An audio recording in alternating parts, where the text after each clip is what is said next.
What is up, guys? It is Zenzo here, and today I'm going to be showing you guys how to shoot like a pro. These are going to be 5 simple tips that you guys can incorporate into your game to get better aim. The main focus of this video is helping newer players, inexperienced players, just maybe a tip you guys might not have known. Yeah, so let's get right into it. I hope you guys enjoy the video. I am going to be doing a giveaway on my Twitch stream, so every follow is going to get a 15-minute double XP code. Make sure to tune in for that. Anyways, let's get right into the video. Alright, guys. So the first tip while we're loading in here is going to be rotational aim assist. So what that is let me find a target. Here we go. We'll look at this target. Let's pretend this is the enemy, right? So if you are standing still on a target and you're aiming, you're going to get a little bit of aim assist, right? Because that's what aim assist does. It's always trying to help you stay on target. But the thing about rotational aim assist is you are going to want to keep moving with your left stick. Because by default, if I do not move the right stick, and I go and strafe left and right on this target, if it was a person, an enemy, it would automatically track towards it like this. Be very slight, but it's going to do it. I'll insert a clip after I'm done talking about it to show you guys what it looks like in game. And so the biggest thing that's going to help you guys with this is making sure that you're always moving with your left stick, because it's going to help keep your aim assist and pull harder onto enemies. Therefore, you're going to hit more shots because your aim assist is going to be stronger on an enemy. The main, that's why you're always seeing pros when they're taking gunfights, they're always moving, no matter what. They're always jiggle peeking, or they're always strafing back and forth, which also in turn helps make enemies miss shots. So as long as you are moving, you are going to get rotational aim assist, and rotational aim assist is going to help you guys out a huge amount. If there's nothing else you get from this video, I hope you guys can start doing this and using rotational aim assist to your guys' advantage, because everybody else is doing it to you. So it's a big thing that you guys are going to need. Try and incorporate it in your game, especially if you want to get better. Here's the clip of rotational aim assist, if I can get a bot. I'm not touching the right stick, and it is pulling towards him. As you can see on the controller diagram, I'm not moving my right stick at all when I was looking at him. But I'm moving, and so it's going to automatically adjust my aim. This guy, look at, I'm not moving the right stick at all, and it is moving my character. Alright, the next tip is going to be left stick aiming. This is also another big thing, and a lot of pros do this.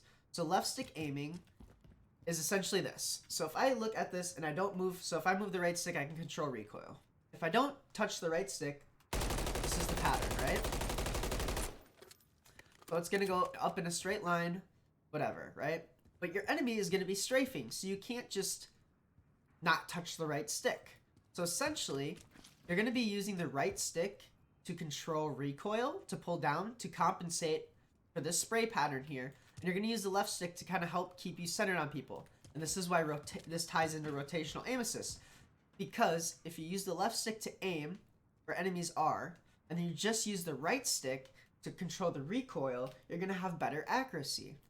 So if I'm fighting somebody, let's say this is the person we're fighting, right? If I just control the recoil and I'm moving back and forth, you're going to have a better shot, especially at range. So if all you do is control recoil with the right stick and then use the left stick to move, you're going to be in a better spot. Obviously, my shots are going to be off a little bit because this isn't an enemy and I'm not getting the rotational aim assist. But essentially, like I said, you're just going to control recoil with the right and you're going to move with the left, right? And that is left stick aiming. It's a big thing that pros use, because if you're trying to always aim with the right stick, you're going to be all over the place like this, right? You're going to miss shots if you're trying to correct and move and they're moving. So essentially, you're trying to stabilize your shot so it stays at torso level while you're still moving and tracking players. Alright, the third tip, centering. Very big thing in the game. Centering is something that will help you win more surprise gunfights. A lot of the time, you're going to fight people and you don't know where they are. So your centering is going to be very crucial.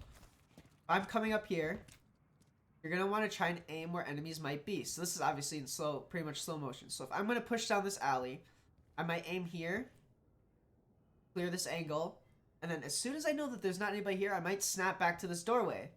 Because there could be an enemy in the doorway. As soon as I clear this, I might snap to the window just in case he's in the window. Nothing. Clear this way. So you're always trying to keep your crosshair centered on an enemy, right? Or where an enemy might be.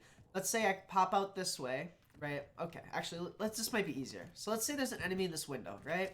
I don't know he's in the window, but I can assume he's going to be in a window, right? Because he's going to be playing something where he can crouch and not show his full body. Make it harder to shoot.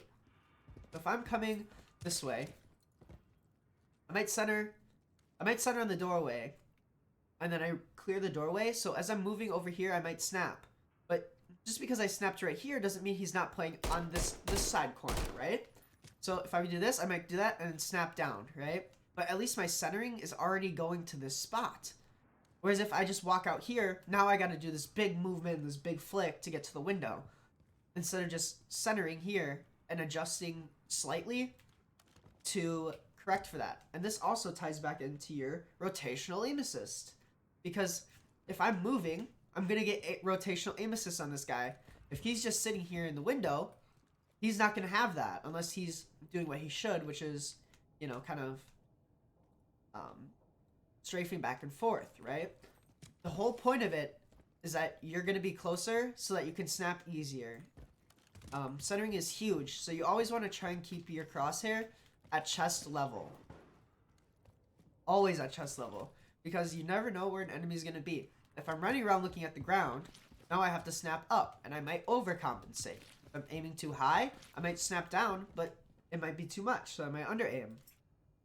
So make sure with your centering, you're always at the middle point, aiming for where somebody would be in the body, chest level, and you're just always kind of ready for it. That's pretty much all it is you're just preparing for enemies to be somewhere. So you always gotta be thinking about where an enemy could be at, and using that to your advantage. The centering, huge part of the game, goes back to rotational aim assist. Alright, and so the fourth tip is going to do with bots. Everybody should shoot bots. It's one of the biggest things you can do to improve your aim. I play 5-5. Whatever sense you want to play is fine. But this is what I do. I'll do at least 5 minutes with aim assist to warm up. So I'll leave aim assist on and I'll shoot bots, right?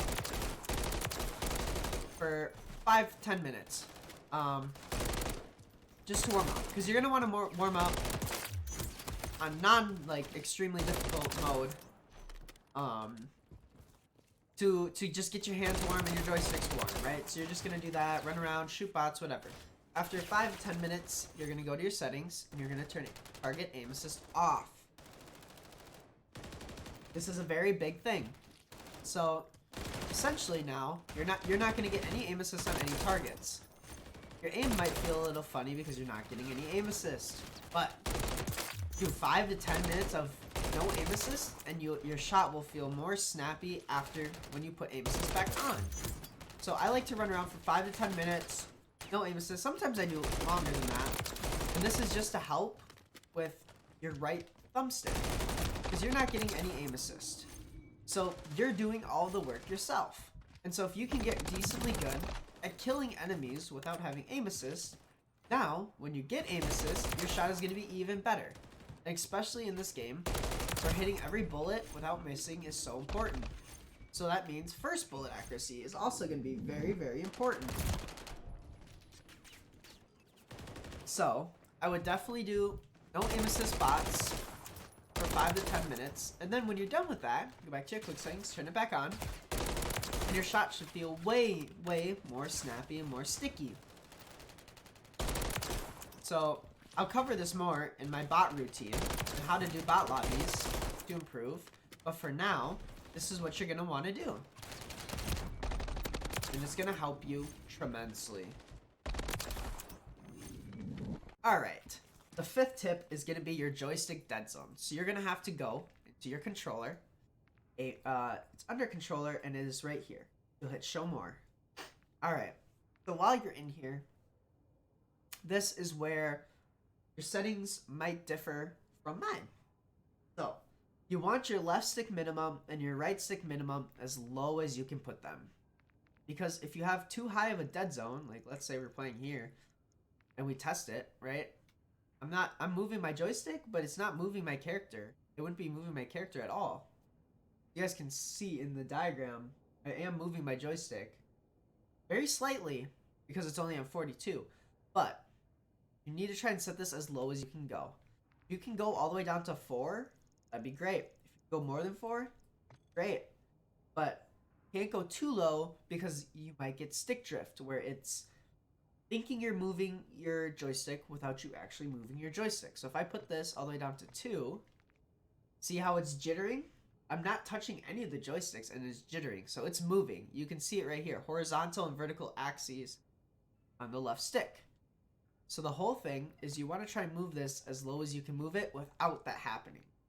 Another tip, thank you Crowder for this, is left stick max. So we're only going to do this on the left stick because your left stick is your movement stick. And if I can reach maximum without having to move my joystick all the way over, like I'm maximum right now, my joystick isn't touching the plastic on the edge of my controller. And so 65 is low.